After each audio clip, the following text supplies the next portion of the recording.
Sahabat Salum, malam ini kita membahas satu dokumentasi lagi, Demetainment. Jadi demet yang digunakan untuk entertainment. Nah, di sini topiknya adalah mata ketiga. Jadi mata ketiga ini kemampuan untuk melihat dunia gaib. Kalau Anda orang Kristen,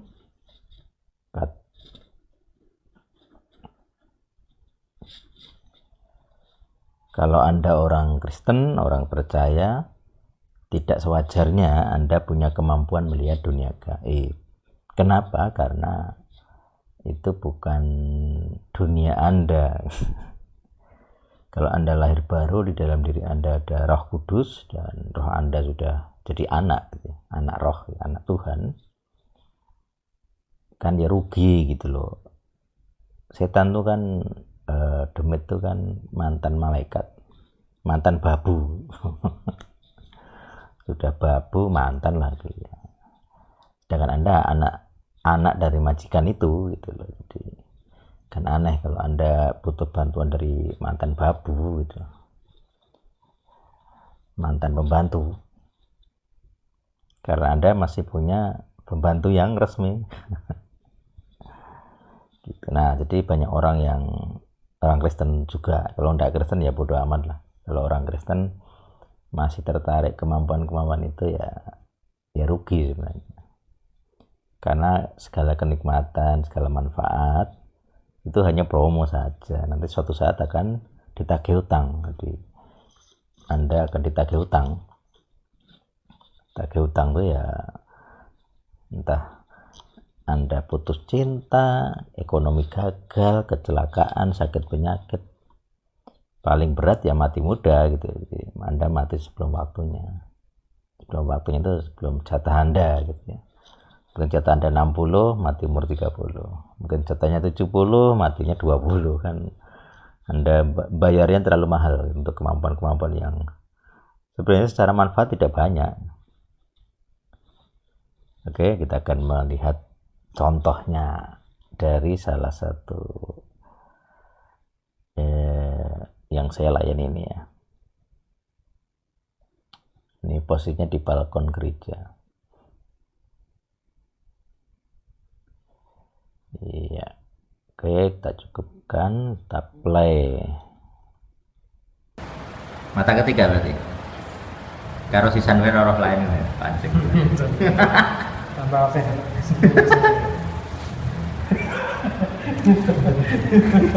Kamera ini tuh tante ngerepotin aja tante. Ngerepotin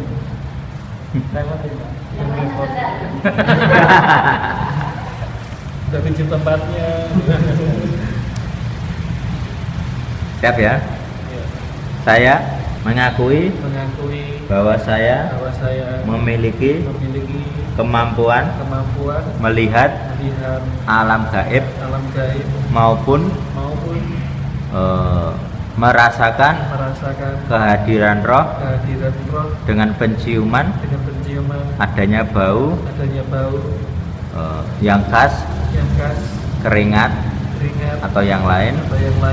Saya mengakui kemampuan indera saya telah tercemar dan dipakai setan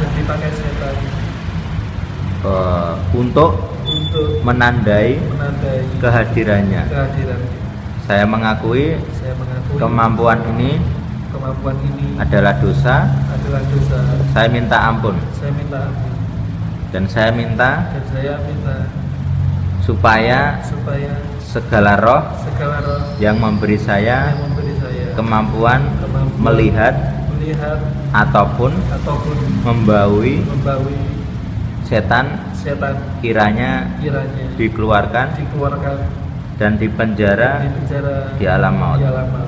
Saya juga minta roh-roh lain jika masih ada dan mengikat saya, kiranya Tuhan yang mengeluarkan. Amin. Ada reaksi? Indra lain Iya mas, misal gini mas. Ekor, Iya, pinggang, bulu ekor, Oh, tulang ekor. tulang ekor. Nah, Cakranya, cakra tulang ekor. enggak.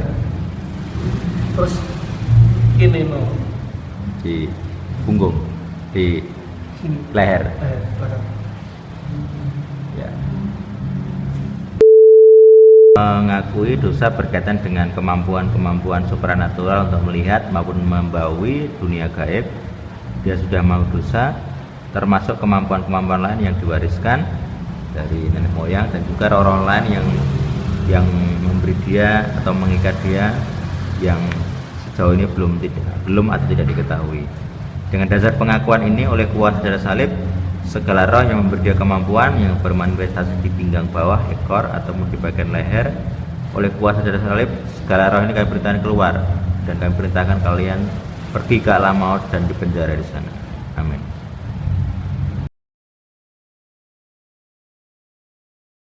Ya, ini doanya sudah selesai.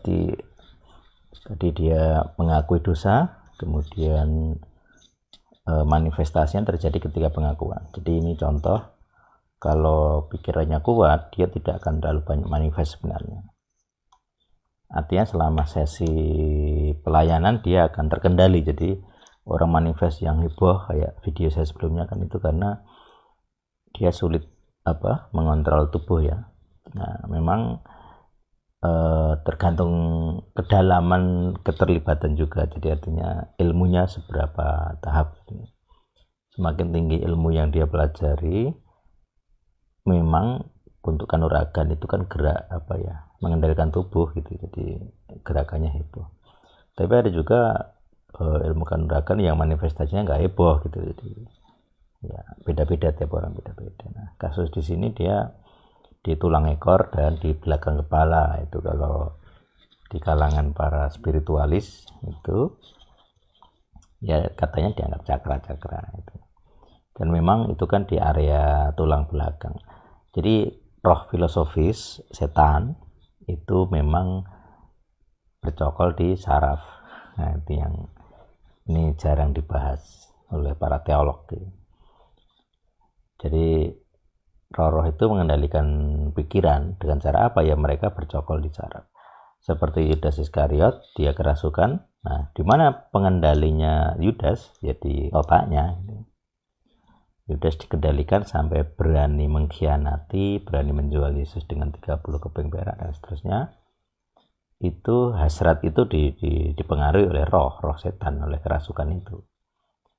Nah, sampai sekarang pun kasusnya gitu-gitu saja. Jadi roh-roh itu punya kendali di area tulang belakang. Memang prinsipnya begitu. Karena dari situ nanti kalau misalnya dia bisa mengendalikan jantung, dia bisa membuat orang deg-degan, mengendalikan otak, dia bisa bikin orang pusing, ketakutan gitu. Jadi mengendalikan sistem, kalau istilah neurologi itu sistem limbik ya, sistem insting binatang. Jadi dia bisa mengalami ketakutan yang tidak jelas, mengalami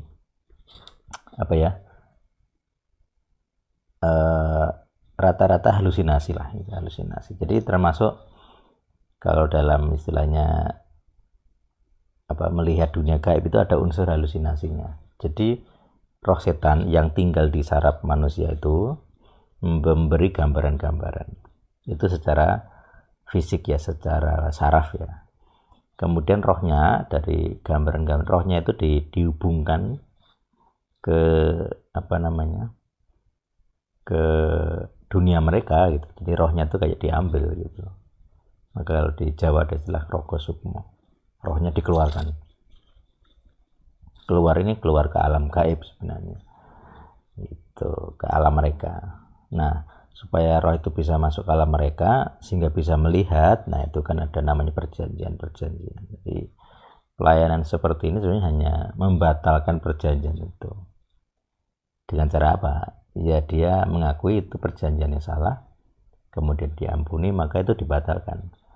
Nah, untuk membatalkan suatu perjanjian dia harus pakai perjanjian yang lebih tinggi. Makanya saya seringkali menguji apakah perjanjian salib itu perjanjian yang paling tinggi di atas segala perjanjian spiritual apapun.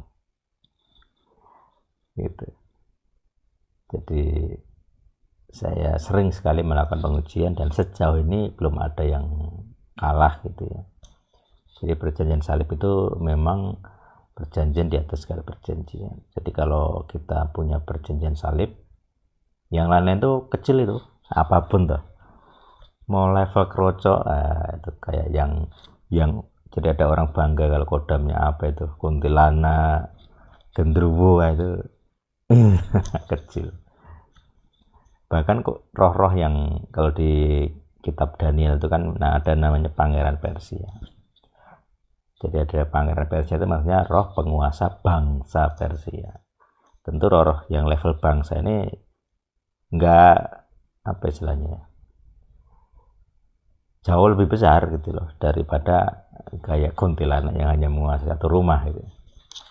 Apalagi kadang ada jin penunggu WC ya gitu. Itu kecil kali gitu. Nah ini level benua, level bangsa. Yang kayak gitu aja bisa kalah gitu ya. Apalagi level-level keroco yang sering kita jumpa sehari-hari. Jadi yang menampakkan diri ke manusia itu keroco semua itu. Nggak ada jenderal yang mau tampil ke manusia kayak gitu. Tapi El Sadik sudah ngurusi, jadi tenang. Metode ini sudah banyak diuji. Nah kita lanjutkan ya. Udah hilang. Gak kerasa. Gak kerasa. Coba. Tadi Iya. tidak maksudnya itu Yang dirasakan. yang dirasakan tidak cuma tadi gerak Pas di ekor kayak bergerak gitu. Bergerak. Naik. Dia Oh, merasa naik. bergerak naik.